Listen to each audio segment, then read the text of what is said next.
السلام عليكم ورحمة الله وبركاته. أبطال تاني إعدادي، إيه الأخبار؟ أتمنى يا رب تكونوا كلكم كويسين. النهاردة هناخد الجزء الثاني في الدرس الأول في الوحدة الأولى في المنهج، وهو عبارة عن نموذج جسيمي للمادة. كنت معايا مادة، حلو الكلام.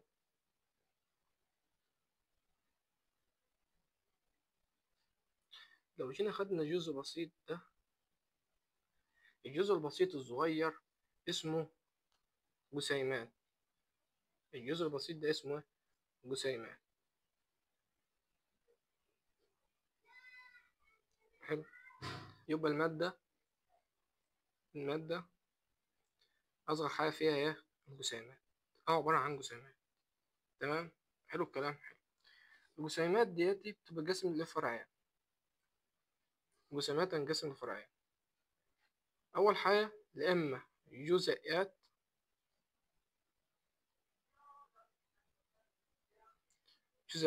أحادية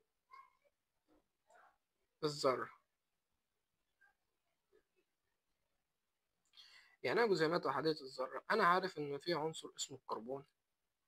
هو الكربون هو واحد لوحده، يعني في ذرة واحدة. تمام. وليكن الذرة شكلها بني، هي ذرة لوحدها. تمام. تاني حاجة بقى، في الجسيمات في جزيئات عديدة الذرات. زي ايه؟ مثلا لو مسكنا مركب المية اللي هو H2O، ده فيه قد ايه؟ فيه 3 ذرات، واحدة H واتنين أكسجين. عايز أقول لك إن الرابطة اللي في النص دي اسمها رابطة كيميائية. رابطة كيميائية.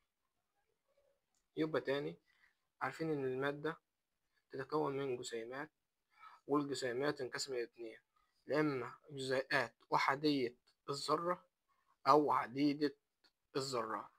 حلو الكلام. حلو. خش على اللي بعده. دلوقتي قدامك مادة صلبة، جسيمات للمادة الصلبة وجسيمات للمادة السائلة وجسيمات للمادة الغازية. هو لو جه خد حتة من جانب الطوب ده، تمام، بصوا شكله ازاي. عبارة عن شكل مرتب، تمام، متماسك مع بعضيه. لو جينا خدنا من حتة الشوكولاتة دي، تمام، ده شكل الجسيمات بتاعها. تعال ناخد شوية من بخار الماء اللي طالع للشمس، هنلاقي إن جزيئاته عبارة عن ذرات مفترقة عن بعضها. تمام. أنا عايزكم تحفظوا الشكل ده كويس علشان هنعوزه. خش على اللي بعده. الجسيمات دي لها فروض، واعتبر 6 فروض. 6 فروض. أول حاجة إن تتكون المادة من جسيمات صغيرة جدا لا ترى بالعين المجرد، يعني احنا ما بنشوفهاش. جسيمات المادة الواحدة متماثلة، ولكنها تختلف من مادة أخرى. ازاي؟ دلوقتي أنا لو معايا مثلا مكعب، تمام، مكعب دوت من البلاستيك ومكعب تاني من النحاس. تمام. ونفترض الأحمر ده، معلش، نفترض إن هو ذهب، أما المكعب التاني نحاس. لو جينا خدنا من النحاس كده حتة صغيرة وبصينا، ممكن نلاقي إن الجسيمات بتاعته أصلا جنب بعض، مترتبين بشكل هندسي. تمام. تمام. لو جينا بقى خدنا من الذهب حتة صغيرة، ممكن تلاقيها ترتيبها عشوائي. تمام. لو جينا كمان خدنا حتة من الذهب، مادة أخرى بس من مصنوعة من الذهب، هتلاقي الجسيمات بتاعتها شبه الجسيمات دي، شبه الجسيمات دي. أما لو جينا جبنا حتة نحاس أخرى، تمام، حتة نحاس أخرى، وخدنا منها حتة، هنلاقيها برضو شبه الجسيمات دي. بمعنى صح، عايز أقول لك إن لو المادة أو مثلا لو جبنا حتتين من نفس المادة ده، يبقى الجسيمات متشابهة. أو لو مادة ومادة أخرى، يبقى الجسيمات غير متشابهة يعني مختلفة عن بعضها. تمام. عايز أقول لك إن تختزن الجسيمات المادة طاقة وضع بسبب إيه؟ قوة التجاذب. طالما في قوة تجاذب يبقى المادة مش هتعرف تتحرك، هتبقى فاضلة في مكانها لحد ما نسيب قوة التجاذب ديت تختفي أو تضعف، فتاخد إيه؟ الحركة اللي كانت مختزنة فيها اللي عبارة عن طاقة وضع تتحول لطاقة حركة. رابع حاجة المسافات البينية بين جسيمات المادة. لازم تلاقي مسافات بينية في أي مادة. تمام. بس بتختلف بحسب حالتها الفيزيائية. دلوقتي لو معايا المادة الصلبة هتلاقي إن المسافات البينية هنا صغيرة جدا. إيه المسافات البينية؟ اللي هي النقط البيضاء اللي بين كل ذرة حمراء وحمراء التانية. أما برضو المسافات البينية في المادة السائلة كبيرة. شايف الفراغ الأبيض كبير. الجسيمات بقى أو المسافات البينية في المادة الغازية كبيرة جدا، يبقى تختلف بسبب اختلاف حالة مين؟ المادة. خامس حاجة عايز أقولها لك إن الجسيمات لها طاقة حركة بسبب إيه؟ لأنها تكون في حالة حركة مستمرة. يبقى قوة التجاذب مالها طاقة وضع. أما حالة حركة هتعمل إيه؟ طاقة حركة. لما يجي يقول لي علل توجد في الجسيمات طاقة وضع بسبب مين؟ بسبب قوة التجاذب. تمام. أو لما يجي يقول الجسيمات ليها طاقة حركة يبقى بسبب مين؟ حالة حالتها الحركة المستمرة. حلو الكلام. الفرد الأخير بيقول لك تختلف حركة الجسيمات وسرعتها باختلاف حالة المادة. طول ما المادة بتختلف طول ما حركة الجسيمات تختلف وسرعتها. حلو الكلام. اللي بعده قوة مين؟ التجاذب. حلو. تاني حاجة اللي هي المسافات البينية.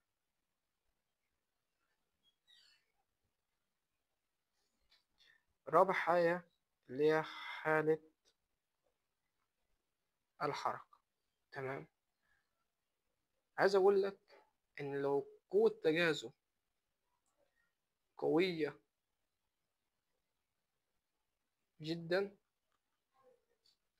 يبقى شكلها ثابت. يصبح شكلها ثابت. يصبح شكلها ثابت. وإيه تاني؟ وغير قابلة لمين؟ للانسياب.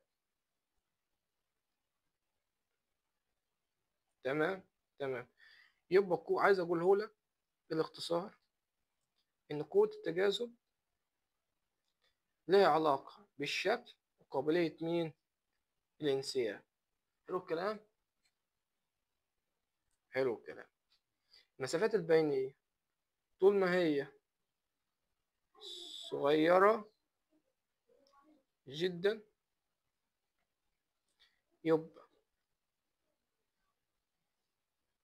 لها حجم ثابت وتاني وغير قابلة للانضغاط.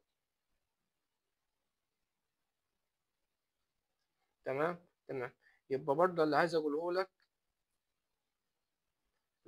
برضه إن المسافات البينية تؤثر على مين؟ تؤثر على الحجم. تمام. والقابلية الانضغاط. كل ما هي بقت صغيرة كل ما هي لها حجم ثابت وغير قابلة للانضغاط.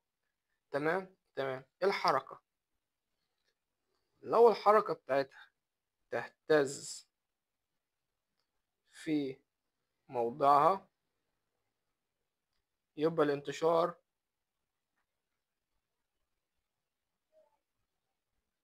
يكون بطيء. يبقى الانتشار يكون ايه؟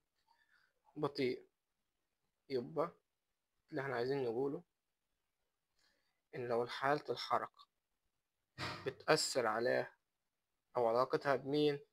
بحالة الانتشار، يبقى تاني ان قوة الجاذبية، قوة التجاذب معلش، ليها علاقة بالشكل وقابلية الانسياب، والمسافات البينية لها علاقة بالحجم والانضغاط، والحالة الحركة لها علاقة بمين؟ بالانتشار. وفي الآخر هنلاقي إن إحنا بنتكلم على الحالة مين؟ من الشاطر؟ الحالة الصلبة. الحالة الصلبة قوة التجاذب بتاعها قوية جدا، يبقى شكلها ثابت وغير قابلة للانسياب. مسافاتها البينية صغيرة جدا ولها حجم ثابت وغير قابلة للانضغاط. حالة الحركة بتاعتها تهتز في موضعها، وتكون الانتشار بطيء جدا. تمام؟ تمام. عايز أقول لك إن لو قوة تجاذب عالية المسافات البينية منخفضة، يبقى بينهم علاقة عكسية. قوة تجاذب كبيرة، مسافات بينية صغيرة. تمام؟ تمام. نخش على بعض. ندخل على الحالة السائلة. الحالة السائلة قوة التجاذب بتاعتها يعني ضعيفة نسبيا.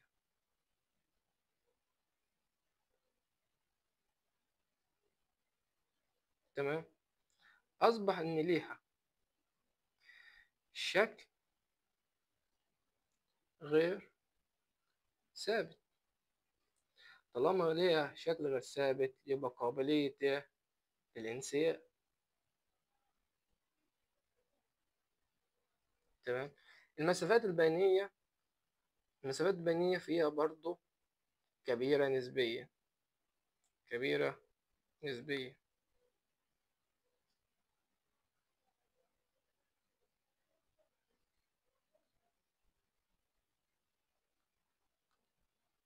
طالما كبيرة نسبيا يبقى لها حجم ثابت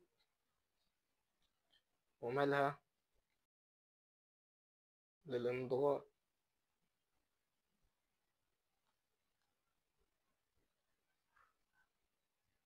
تمام. ركز ودي مهم. أي نعم إن المسافات البينية كبيرة نسبيا بس ليها حجم ثابت، حجم ثابت للانضغاط. الحركة بتاعتها طالما المسافات البينية كبيرة نسبيا وقوة التجاذب ضعيفة نسبيا، الحركة بتاعتها متوسطة، وسرعة الانتشار يعني يعتبر متوسطة. تمام. تمام. اللي بعده ناخد الحالة الغازية. الحالة الغازية عارفين إن دي أصلا قوة التجاذب بتاعتها ضعيفة.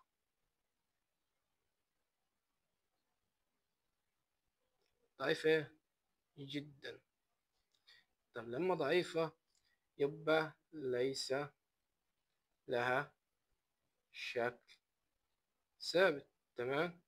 وبالتالي قابلة لمين؟ للانسياب. تمام. تمام.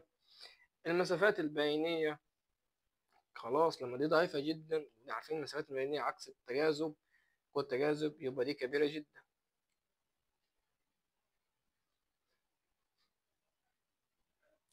لما هي كبيرة جدا أصبح ليس لها حجم ثابت وقابلة لمين؟ للانضغاط. الحركة بتاعتها دي عشوائية، يبقى سرعة الانتشار بتاعتها كبيرة جدا. الغازية مالها؟ قوة التجاذب بتاعتها ضعيفة جدا، فبالتالي ليس لها شكل ثابت وقابلة للانسياب. المسافات البينية بتاعتها كبيرة جدا وليس لها حجم ثابت وقابلة للانضغاط. الحركة بتاعتها عشوائية أو في حالة حركة مستمرة. تمام. سرعة الانتشار بتاعها كبيرة جدا. حلو الكلام. اللي بعده، بص عايز أفهمك حاجة. لو معانا مثلا كلنا عندنا عارفين أو عندنا المنفخ بتاع العيل. حلو الكلام، حلو الكلام يا مستر. دلوقتي المنفخ بتاع العيلة ده أكيد جواه غاز. تمام. إيه اللي هيحصل لو جينا ضغطنا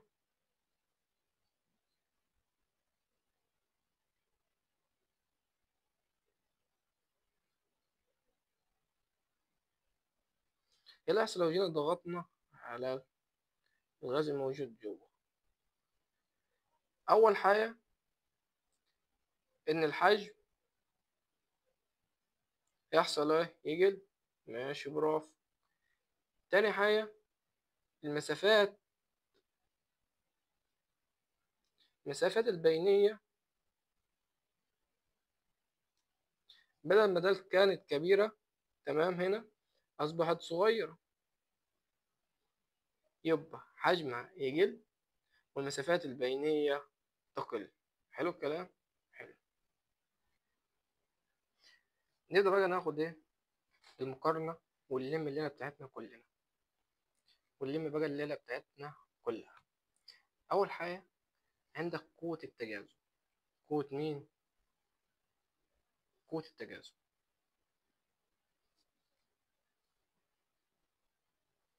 قوة التجاذب دي في المواد الصلبة قوية جدا. ده اللي نتج عنه إن ليها ثابت شكل ثابت وغير قابلة للانسياب. في المواد السائلة ضعيفة نسبيا، اللي نتج عنه إن شكلها غير ثابت وقابلة للانسياب. الحالة الغازية ضعيفة جدا، اللي نتج عن كده شكلها غير ثابت وتاخد شكل إنها لها وقابلة لمين؟ للانسياب. اللي بعده المسافات البينية في المواد في الحالة الصلبة صغيرة جدا، اللي نتج عنها إن لها حجم ثابت وغير قابلة للانضغاط. الحالة السائلة المسافات البينية كبيرة جدا، اللي نتج عنها إن يكون لها حجم ثابت وغير قابلة للانضغاط. اللي بعده الحالة الغازية.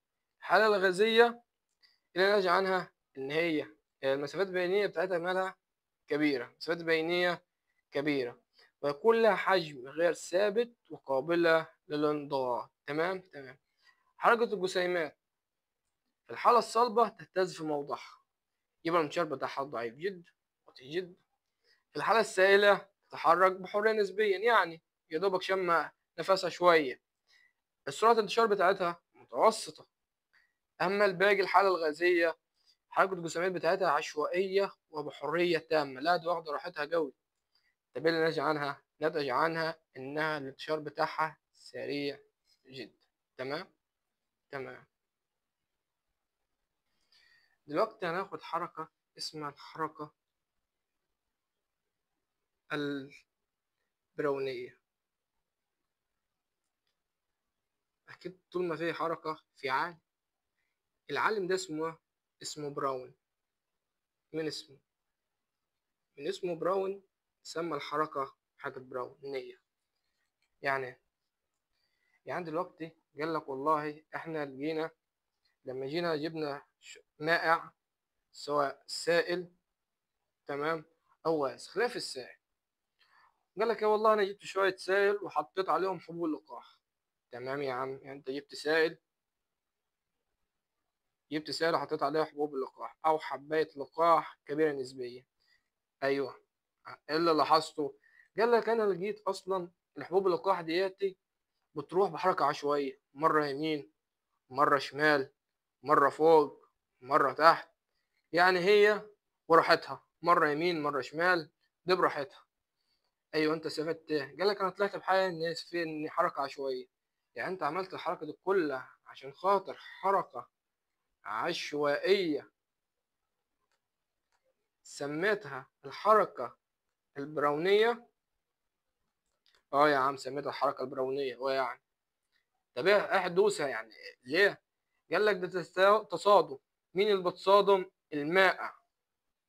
المائع بتصادم، بيخش في اصطدام مع مين؟ مع جزيئات كبيرة. جزيئات كبيرة. حلو. مثلا هو جاب حبوب لقاح فحط حبوب لقاح، يبقى حصل تصادم من مين؟ بين المائع اللي هو السائل وحبوب اللقاح، ادى الى حركه حبوب اللقاح حركه عشوائيه. حركه عشوائيه. ومن هنا قال لك خلاص انا هسميها حركه البراونيه. حركه البراونيه. يبقى ده عمل ايه يا عمنا عالم براون؟ قال لك والله انا جبت، معنى صح، جبت مثلا طبق وفيه شويه ميه وحطيت جزيئات كبيره من حبوب اللقاح. ايه اللي حصل؟ فضلوا يخبطوا في بعضهم الاثنين، مما ادى الى الحركه العشوائيه للجزيئات الكبيره لحبوب اللقاح. تمام. بمعنى صح والتجربه عمليه. روح اقف كده قدام موج بحر او موج نهر النيل او اي سائل عامه، هتلاقي ان فيها امواج رايحه يمين رايحه شمال تخبط في بعضيها. الامواج دي لو جيت عليها حطيت حته فل، هتلاقي الفل عمال يروح في كذا اتجاه، ملوش اتجاه واحد، بيعمل حركه عشوائيه. الحركه العشوائيه دي في عالم سماها على اسمه واسمها الحركه البراونيه. يبقى الحركه البراونيه هي الحركه العشوائيه. الحركه العشوائيه. تمام. في جميع الاتجاهات للجزيئات الكبيرة. الجزيئات الكبيرة نتيجة ليه؟ لتصادمها مع الماء. تصادمها المستمر مع مين؟ مع الماء. حلو الكلام؟ حلو. اللي بعده هناخد حالة اسمها حالة البلازما. حالة مين؟ البلازما. يعني ايه بلازما؟ تعال كده نرجع لورا. ازاي؟ دلوقتي انا معايا مكعب من التلج. مكعب من التلج. حلو. مكعب من التلج ده هيتحول الى ايه؟ يتحول الى سائل. تمام. طب السائل ده عطينا له درجة حرارة، عمل ايه؟ السائل طلع على هيئة غاز. بس تعال امسك انت الغاز ده. تمام. وعايزك تديله حرارة شديدة. حرارة شديدة جدا. شديدة جدا. تمام. تمام. ايه اللي هيحصل؟ الغاز ده مثلا لو يكون عبارة عن بالونات. حلو. انت هتديله تسخين. تمام. لما تديله تسخين هيحصل حاجتين.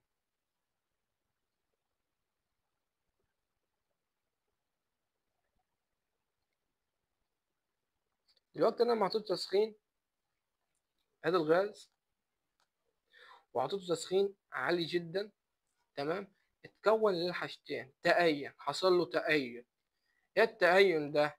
اتحول الى ايونات موجبة الشحنة والكترونات حرة سالبة الشحنة. يبقى اتحول الى ايونات موجبة. تمام. وتحول الى ايه؟ الكترونات سالبة. هي دي البلازما. البلازما عبارة عن التسخين الشديد للغاز عند الآلاف أو الملايين من درجات الحرارة. هيحصل له إيه؟ يحصل له تأين. حلو الكلام؟ حلو. التأين ده حول لحاجتين: أيونات موجبة الشحنة وإلكترونات سالبة الشحنة. وخلي بالك إن الحالة دياتي تعتبر الحالة الرابعة للمادة. الحالة الرابعة يا مستر؟ أيوة يا حبيبي، دي الحالة الرابعة للمادة. هم مش كانوا ثلاثة بس، صلبة وسائلة وغازية؟ دلوقتي بقيوا 4 حالات: الحالة الصلبة، الحالة السائلة، الحالة الغازية، حالة البلازما. لما يجي يقول لك إن حالات المادة 4، أيوة فعلا إن لها حالة رابعة اسمها البلازما. اسمها البلازما.